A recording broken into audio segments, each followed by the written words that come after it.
Portuguese capital, Lisbon, lies on the western Iberia Peninsula, where the Tagus River meets the Atlantic Ocean.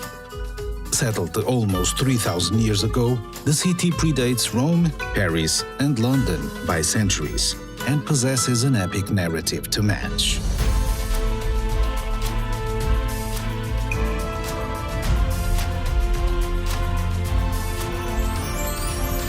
From its early days as a Phoenician outpost to its expansion into a 16th century trading giant, from the Great Earthquake of 1755 to its glorious reconstruction, Lisbon has long been a city of shifting fortunes. For much of the 20th century, the city floundered, but the winds of fate have again shifted in Lisbon's favor. No longer a place of faded glory, 21st century Lisbon is again a place of possibilities. This is a city whose journey has forever been tied to the sea. So it's not surprising that many of her most important landmarks can be found along the waterfront. Rising from the banks of the Tagus River, the fortified elegance of the Torre de Belém stands as a reminder of Portuguese prestige and power in days of old. Just upriver rises the Monument of the Discoveries, which celebrates the nation's most revered seafarers, such as Prince Henry the Navigator, Vasco da Gama, and Ferdinand Magellan.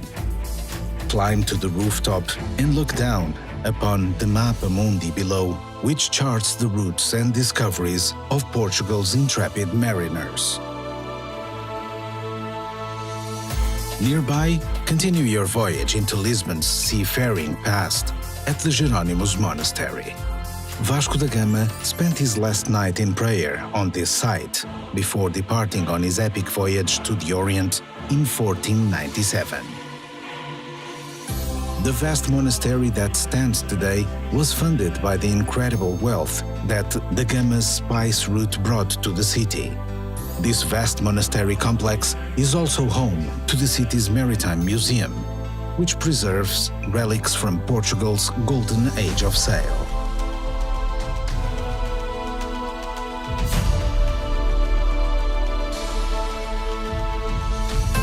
In the early 1800s, Portugal's rulers forced the resident monks to vacate their beloved monastery.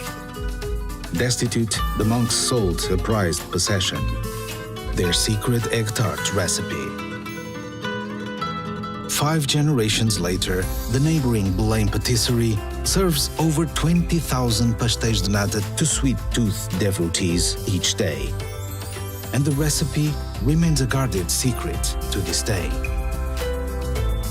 Once you've stocked up to the world's finest pastel de nata, set sail to the newest horizon in creativity at the Museum of Art, Architecture and Technology.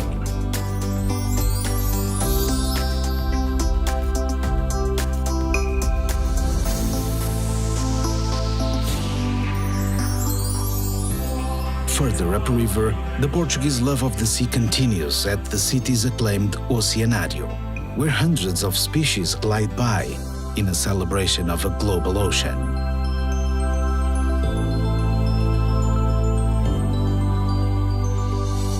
From here, climb aboard the cable car and glide upriver again for bird's-eye views of the city and the 11-mile-long Ponte Vasco da Gama, the longest bridge in Europe.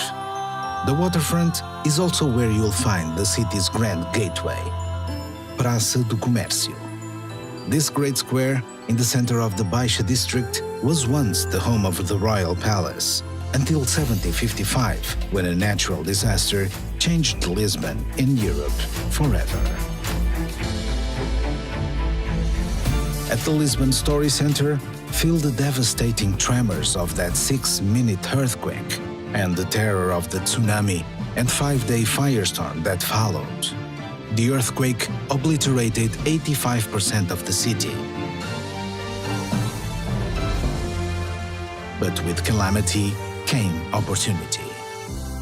Within a year, the rebuilding of Lisbon was well underway.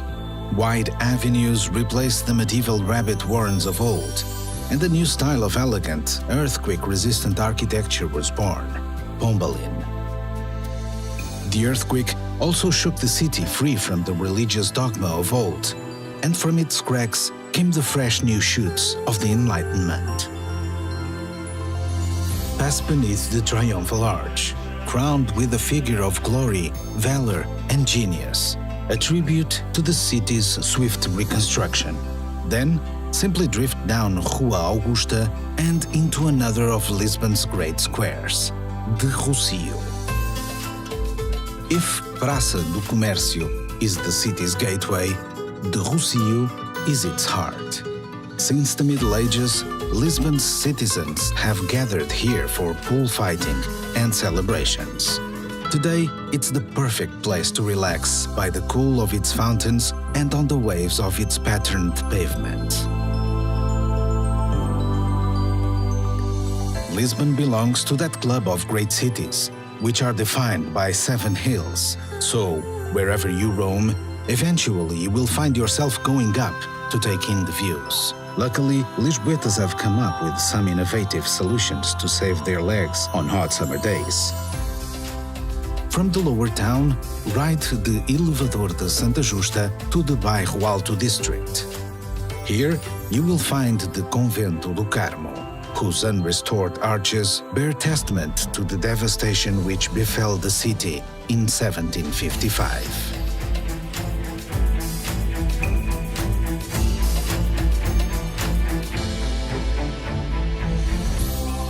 Climb aboard Tram 28, which passes some of the city's most iconic sites.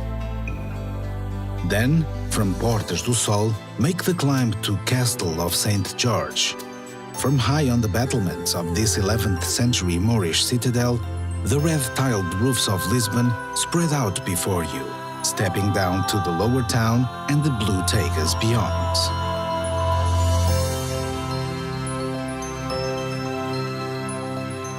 You'll find trams rattling all over Lisbon, but the most beloved of all is Glória, which runs between the lower town and Miradouro de São Pedro de Alcântara, the perfect place to watch the city light up with someone special.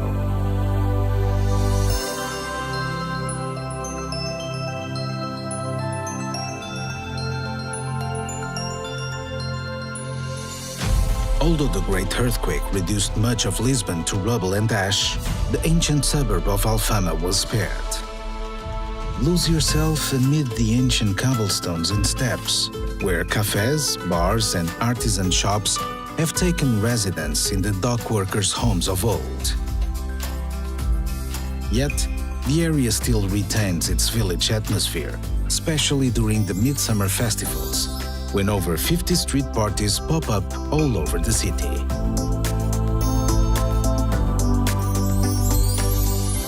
The Alfama is home to the Romanesque towers of Lisbon's cathedral, whose walls date back to the Second Crusade, when the city was liberated from the Moors.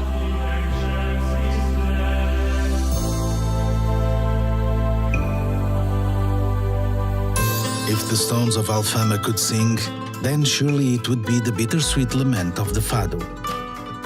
At the Fado Museum, discover the traditional song of Portugal, which originated in the bars and laneways of the Alfama.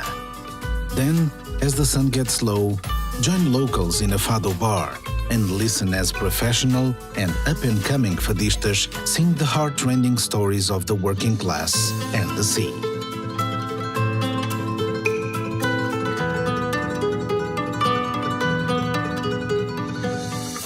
Lisbon's walls may not sing, but the tiles which adorn them possess a music of their own. First introduced by the Arabs, over the centuries, the Portuguese have made the art of azulejo their own. Housed in a former convent, the National Azulejo Museum celebrates the evolution of Portugal's tilecraft across the centuries, from the biblical tales of old to the new frontiers of tile design.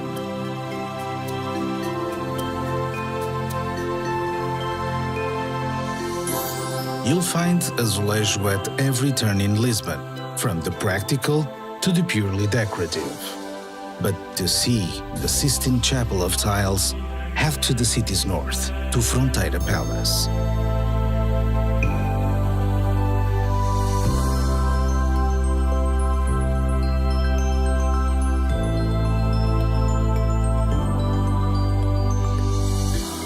Just to the east, at the Calouste Gulbenkian Museum, you'll find another of the world's great collections.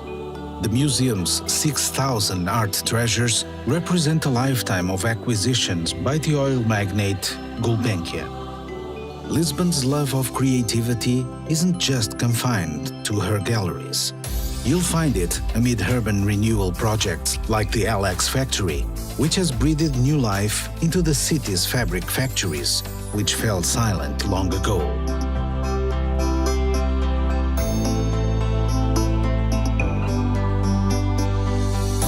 You'll find creativity on the communal tables of the Mercado da Ribeira, where some of the city's most innovative chefs and brewers reinterpret age-old traditions.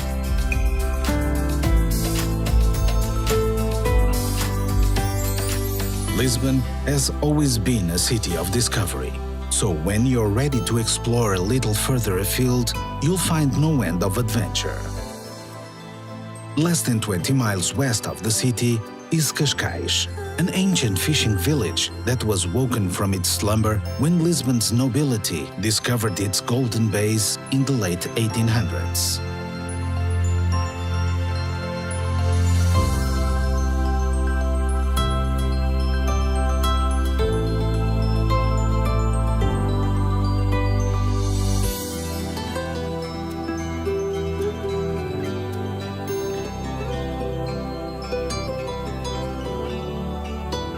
Another playground for Portugal's monarchs was Sintra, the home of the Summer Palace.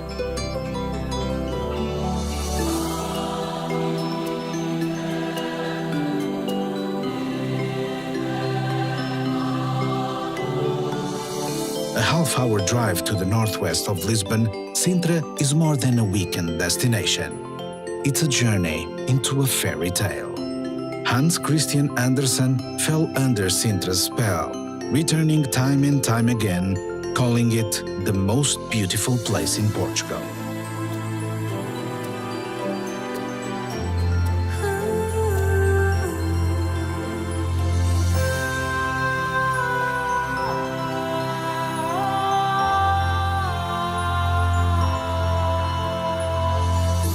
From Sintra, it's just a short drive to the incredible coastline of the Sintra-Cascais Natural Park. Spend a few days exploring some of Europe's most beautiful beaches, such as Praia das Maçãs, named after the apples which floated downriver from the nearby orchards and washed up upon its sands. From here, venture southward and explore the remote beaches of Adraga and Ursa, where the Atlantic waves have carved a dramatic coastline straight from Homer's Odyssey.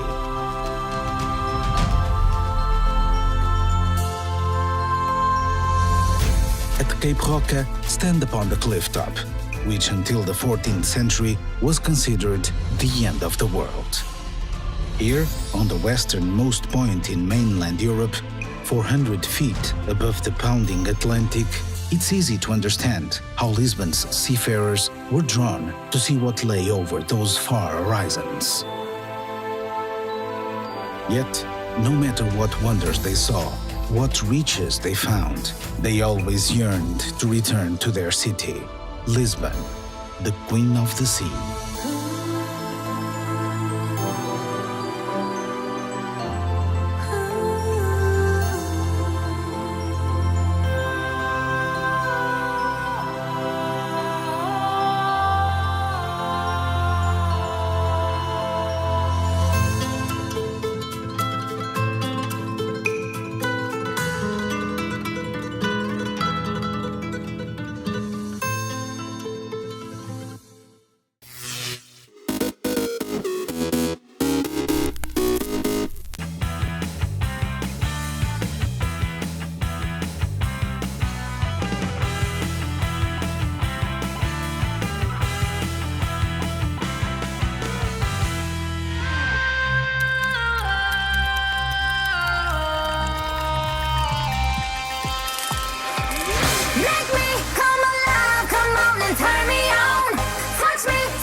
I'm just really driven by my passion to rewrite the township narrative, you know, just create these beautiful spaces where we can live and be proud of.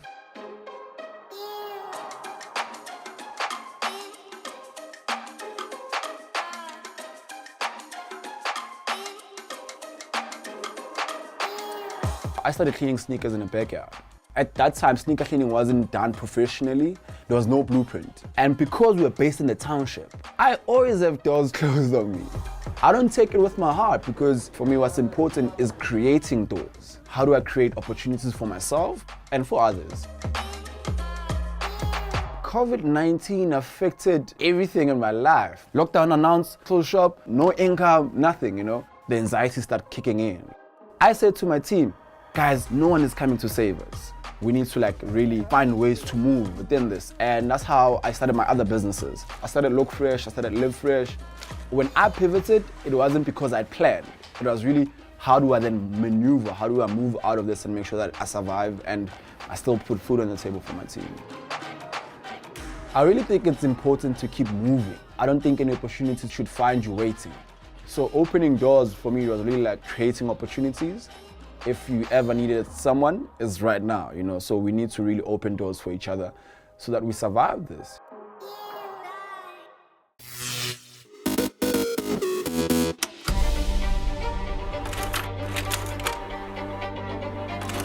I love to see how the next generation of designers is inspired by Gianni and mine archives.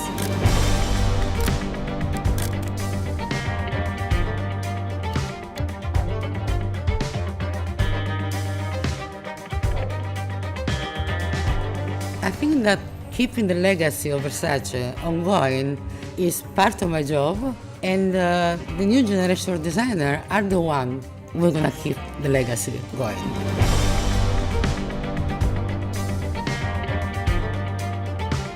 We gave a team to Parsons School students, and each one interpreted a Versace outfit from the 90s, or one of my time, or anything from Versace in their own way.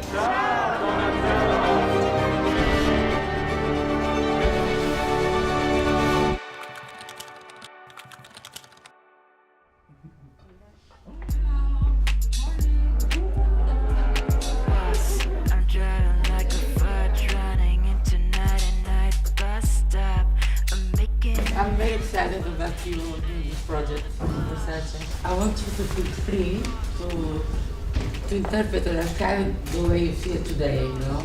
Modern life. I think all the future. Anyway, for me it's a pleasure to be here. And I can't wait. Bye-bye.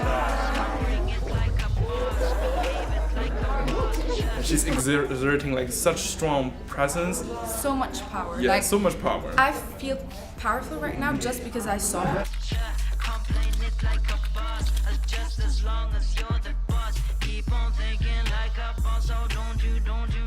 One of the things that I noticed and made me so happy was the excitement of each designer of the look we were given and the way they interpreted it. And I was thinking Versace is always about hedonism and the sense of a desire. I decided to ask myself what sexy means today. When the body moves, the drapes actually creates emotion. It was a lot of fun experimenting. The collection that I was signed was Spring/Summer '92. It was amazing because I'm a person that loves proportions and huge volumes. And I was thinking about moving this kind of showing the body, bringing to menswear. It's all about kind of having fun and kind of being able to laugh at yourself. Essentially, I started with the two dresses that create these pieces that kind of capture your attention in this kind of fun and very Versace way. I mean, essentially, it's a love letter to Donatella. And so I like the combination of sort of these more ancient, traditional techniques of the wet molding and these more modern, technological techniques that have developed in recent decades, like the 3D modeling and 3D printing. I wanted to really pick up both on that idea of the slashing and on the sort of playful punk, the kind of pop punk, and bring out those. So looking at polystyrene, you're saying for X-ray specs, and this kind of joyful, more sort of vinyl clad. So I decided to kind of make a collage that reminds us a bit of Andy Warhol's Campbell's soup cans. Well, hopefully I'd like her to wear it. I think one of the challenges for me was like taking someone else's codes, so like the House of Versace, and kind of having to see it through your own world. And I think we all did a really good job with that. Huge challenge, like from the get-go, was just the pressure and sort of like the daunting reality of getting to work with a house like Versace. I didn't expect to see something similar to what me or Gianni did in the past. I expect to see something that reminds me of the future of fashion. And this is what we did, exactly.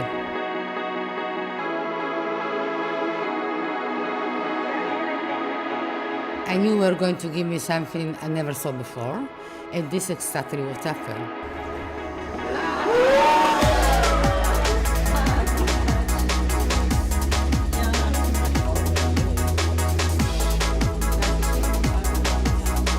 Guarda, questo sono io. Really good. Oh my God. Hi, everyone. I love it. That is difficult, to translate in a modern way, and you did it. I love the contrast between the top and the bottom. So contemporary, this is not couture. I like the contrast very, very much. Oh, this is amazing.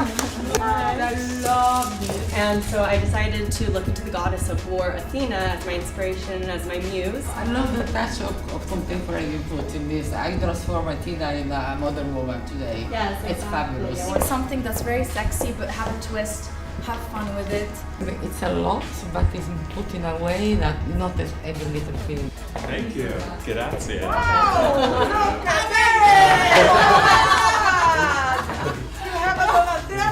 I think my inspiration is pretty obvious.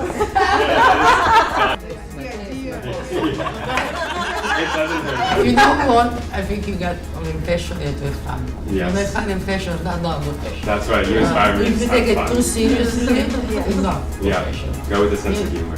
Yeah, sense of humor is the go for. Yes. Congratulations. Thank you so much. Thank you for having us. Thank you.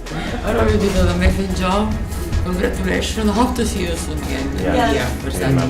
I found the result of the project really, really fun, really, really extreme, which something I really was looking for, and then really, really Versace. 3, 1, 2, 3. Versace!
I felt at home right away in Cape Town.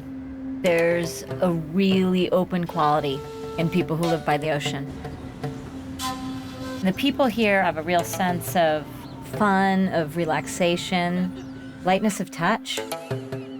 Everywhere you look, there's real style and originality, and I think it's hard not to get caught up in it. It's got amazing food, incredible aromas and color, all the things that make life rich.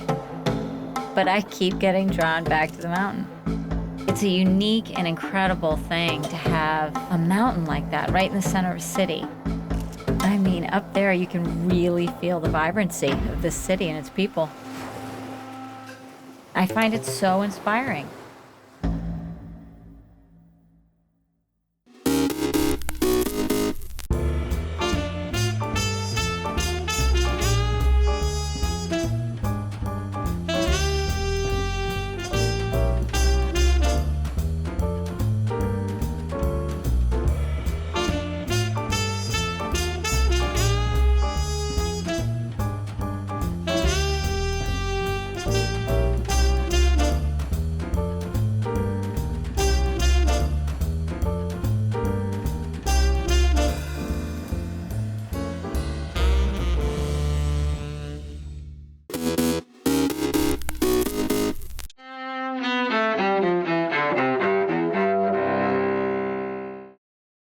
December 3rd, 1967. Surgeons in Cape Town, South Africa, led by Dr. Christian Barnard, performed the first human heart transplant. The patient, Louis Washkansky, lives 18 days with his new heart. 1984. A horrific industrial accident kills thousands of people in Bhopal, India. That's where a cloud of methyl isocyanate gas escapes from a pesticide plant operated by a Union Carbide subsidiary. Investigators later conclude operating and safety procedures at the understaffed plant caused the disaster. 1964, a sign that the times are a-changin' as police arrest some 800 students at the University of California at Berkeley. The day before, students stormed the campus administration building, staging a massive sit-in. Mario Savio was with the student free speech movement. And you've got to make it stop, and you've got to indicate to the people who run it, to the people who own it, that unless you're free, the machine will be prevented from working at all. 1947.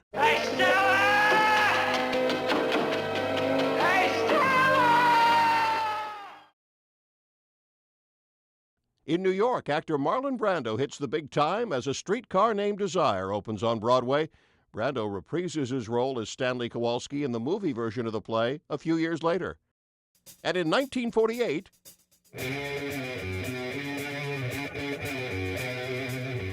Black Sabbath singer Ozzy Osbourne was born. Today in history, December 3rd, John Belmont, The Associated Press.